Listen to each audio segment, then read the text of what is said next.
เรื่องของจิตนะเรื่องเวทนาแล้วก็จิตธรรม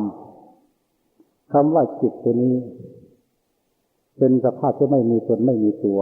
แต่เป็นสภาพมีความรู้รับรู้ตามอารมณ์ต่างๆได้ตามเวทนาอย่างนั้นที่ความรับรู้อันนี้มันยังไม่เป็นพิษเป็นภัยเท่าไรนักเพราะอะไรเพราะเรายังไม่เอาไปใช้งานแต่เมื่อเรามายึดว่าจิตเราเนี่ยเป็นตัวตนของเราที่แท้จริงแล้วจิตตัวนี้แหละมันจะเป็นที่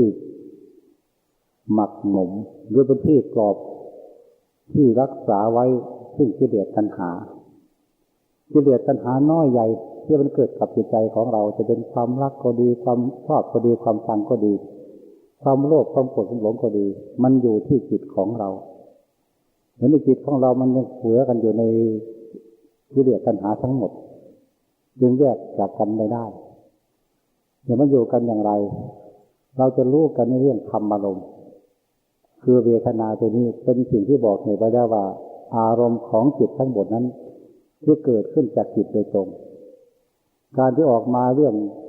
วิญญาณทางตาทางหูจมูกลิ้นกายใจนั้นอันนั้นเป็นผลที่ออกมาจากจิต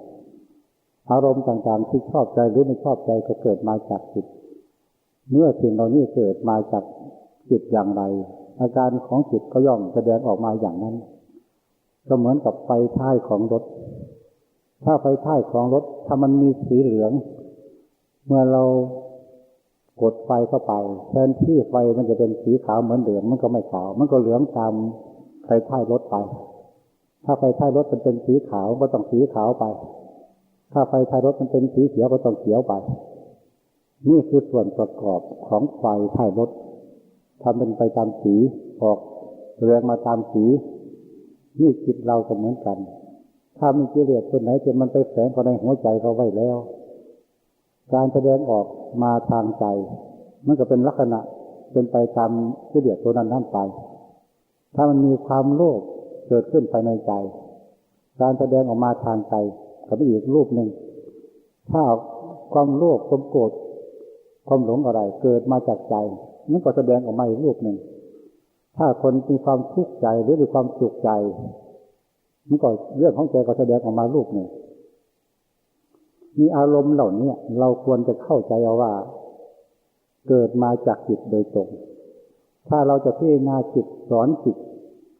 เราต้องรู้อารมณ์ของจิตที่ตัวเองมีอยู่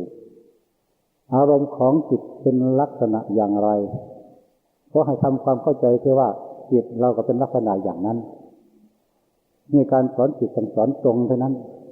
การใช้ปัญญาพิจารณาธรรมะอบรมสั่งสอนจิตตัวเองก็ต้องสอนรู้อารมณ์ของจิตตัวนี้ให้มันถูกกันฉะนั้นเรื่องการใช้ปัญญาพิจารณาธรรมะเรื่องการพิจารณาสัจธรรมก็ต้องใช้ปัญญาให้มันตรงกับอารมณ์ของจิตตัวนี้มันจึงจะได้ผลถ้าจิตเราเป็นอิสระอย่างหนึ่งแต่เราไปใช้พิจารณาอีกอย่างหนึ่งน่ะมันไม่ได้ผลเท่าที่ควรเหมือนกันกับเราทายาเหมือนกับเรากินยาแก้โรคเราเป็นโรคอีกอย่างหนึ่งแต่ก็ไปกินยาอีกประเภทหนึ่งมันไม่ได้ผลหรือเรามีการเจ็บปวดอีกที่หนึ่งเราไปทายาอีกที่หนึ่งก็ไม่ได้ผลเพราะว่าเราเป็นตาเราไม่ดีตาเรามืดเรามัวแล้วเราก็เอายาตาไปหยอดหัวแม่เฒ่าเสียตาเราก็ไม่หายเพราะวางยาไม่ถูกกับจุดนั่นเอง